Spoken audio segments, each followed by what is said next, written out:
Let's try it again. Okay, so today's lesson is the last one this half term on this particular topic. So we want to make sure that you can recap and remember everything about operating systems. Remember, we talked about their role managing users, managing system resources, managing the processor time, managing security. We want to make sure that you know how files are organized, how you can calculate the file sizes, and the implications for storage and for finding files. We want to make sure that you can remember all about permissions so that you can do authentication and access control.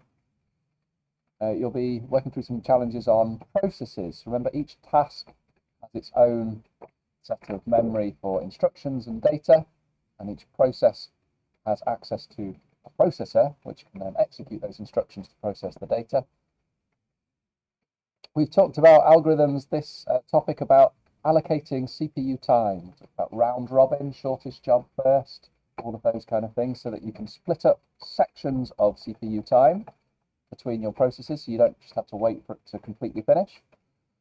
We've talked about device drivers, so that when you plug a device in, the user doesn't have to worry about the specifics of how it works.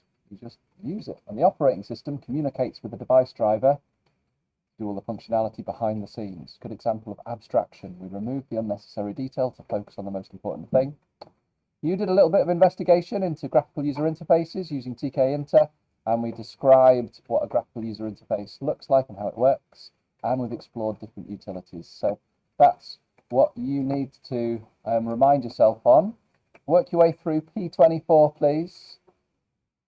There's plenty on here. I don't think it will take the whole lesson. So when you've finished question 10, I know it sounds like a lot, but they're quite short ones, I'd like you to submit and then perhaps go back to yesterday's lesson, the CT24, because there was a lot in that one that not everyone had a chance to focus on. I would recommend that you take your time on question 4, because the construct and expression ones do often come up in the exam. I want to make sure that we get this one right today, but otherwise I think most of them you can work through at your own. Feel free to have a look at the PowerPoints from the previous lessons, to have a look at your worksheets from the previous lessons. It's an individual task. I don't want you chatting with the people next to you, but it's not a closed book assessment. I want you to be able to recap, to summarize, to emphasize, and to revise, so that I can see how much you've understood. So for question 4, it says a file is 3.2 megabytes. The block size of the disk is 512 bytes. Construct an expression. That means we don't have to calculate it. We just need to work out what we would multiply or divide or add or subtract to show how many sectors or blocks are needed to store the file on the hard disk. So we've got 2.9 somethings. So 2.9 megabytes. Well, let's write down the thing that we need to remember. KMGTP. Kangaroos make giraffes talk politely, or kick my granny to pieces, or however it is that you remember it. We want to get from megabytes to bytes. Remember, bits, 0, 0 or 1, byte, 8 of them, kilobytes, 1024 of them, megabytes, 1024 of them.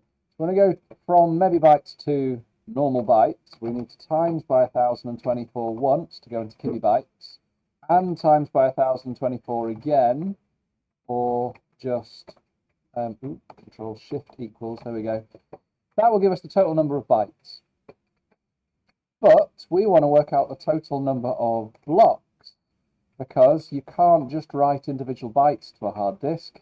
You can write a sector or a block at that time. Even if you only want to write one, you're going to take up 512 bytes of storage. So how many blocks?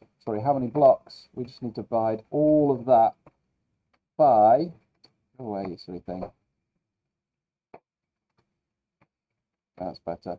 All of that by the size of each block.